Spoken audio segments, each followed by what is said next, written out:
wabarakatuh.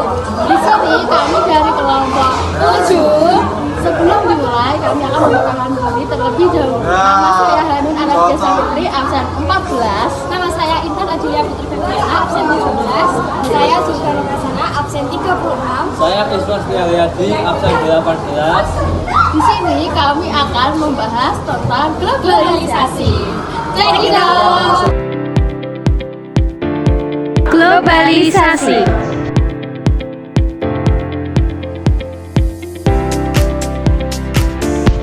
Pengertian globalisasi menurut para ahli. Yang pertama, Lodge 1991 dalam Winarno 2004 39-50.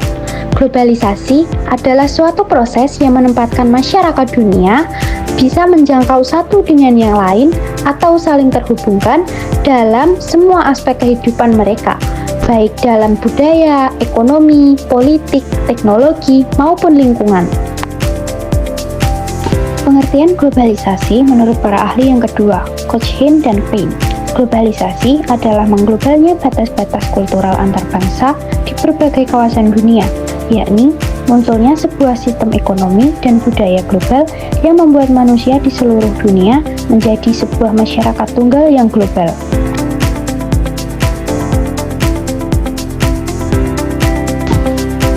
Pengertian globalisasi menurut para ahli yang ketiga, George Hitzer. Globalisasi adalah penyebaran kebiasaan-kebiasaan yang mendunia, perluasan hubungan yang melintasi benua, organisasi kehidupan sosial pada skala global, dan pertumbuhan suatu kesadaran global bersama. Proses terjadinya globalisasi. Proses ini memiliki 5 fase.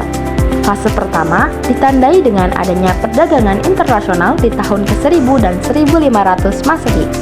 Perdagangan pada saat itu dilakukan oleh negara India dan Cina.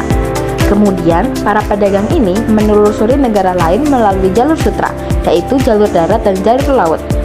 Pada masa ini, pemerintahan di Indonesia dijalankan oleh kerajaan-kerajaan Hindu-Buddha. Dan pada masa inilah awal munculnya proses globalisasi di Indonesia.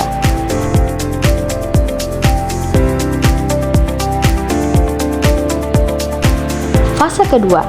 Pada fase ini, perkembangan proses globalisasi ditandai dengan dominasi kaum muslim di kawasan Asia dan Afrika. Dan pada saat itu di Indonesia, kerajaan Hindu-Buddha sudah banyak yang runtuh. Kemudian digantikan oleh kerajaan-kerajaan Islam dan penyebaran agama Islam di kawasan Asia Afrika.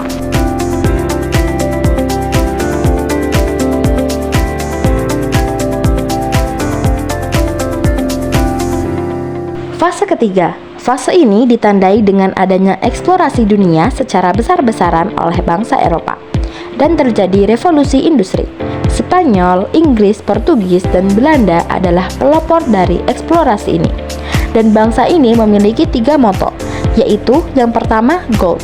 Gold adalah memperoleh kekayaan dengan mencari dan mengumpulkan emas, perak, dan bahan tambang, serta bahan-bahan lain yang sangat berharga. Yang kedua glory. Glory adalah memperoleh kekayaan, superioritas, dan kekuasaan. Yang ketiga gospel. Gospel adalah menjalankan tugas suci untuk menyebarkan agama Kristen. Dan pada masa ini bangsa Eropa bersifat menjajah.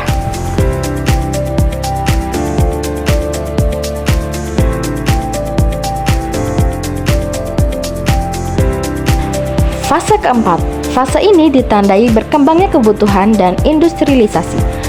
Masa ini, industrialisasi ini juga ditandai adanya penemuan mesin uap yang menggantikan tenaga manusia oleh tenaga mesin. Oleh karena itu, industri pun semakin berkembang dan kebutuhan bahan baku jadi semakin meningkat. Hal tersebut menimbulkan beberapa perusahaan multinasional seperti Freeport yang menjadi ikon globalisasi hingga saat ini.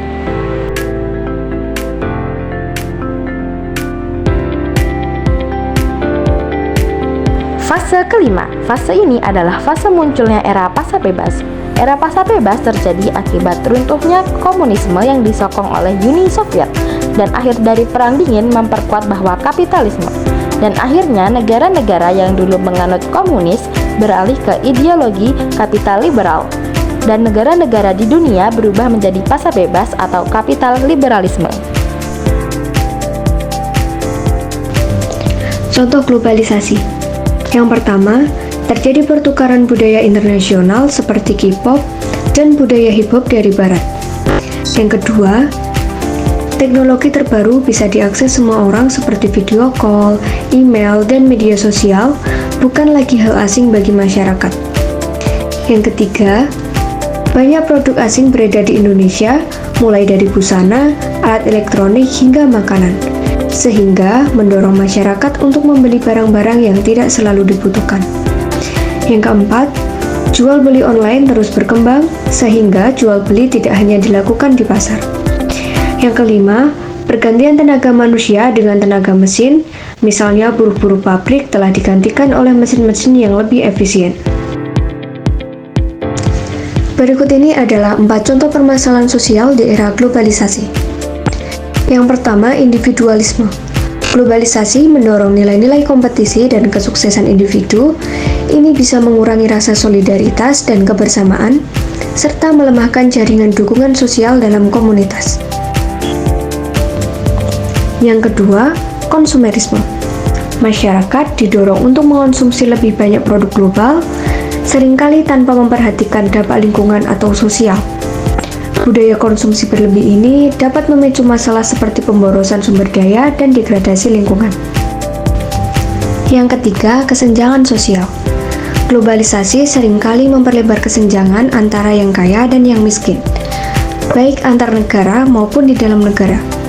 Kelompok yang memiliki akses lebih baik ke pendidikan, teknologi, pasar global mendapatkan manfaat lebih besar.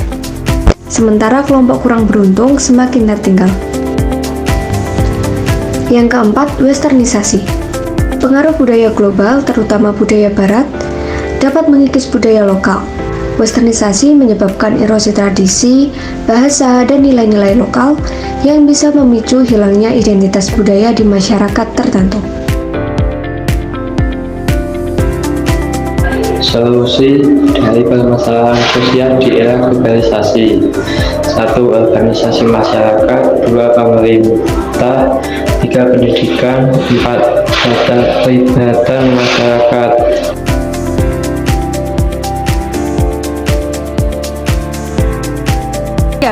Sekian penjelasan globalisasi dari kelompok kami. Terima kasih telah menonton video kami. Wassalamualaikum warahmatullahi wabarakatuh.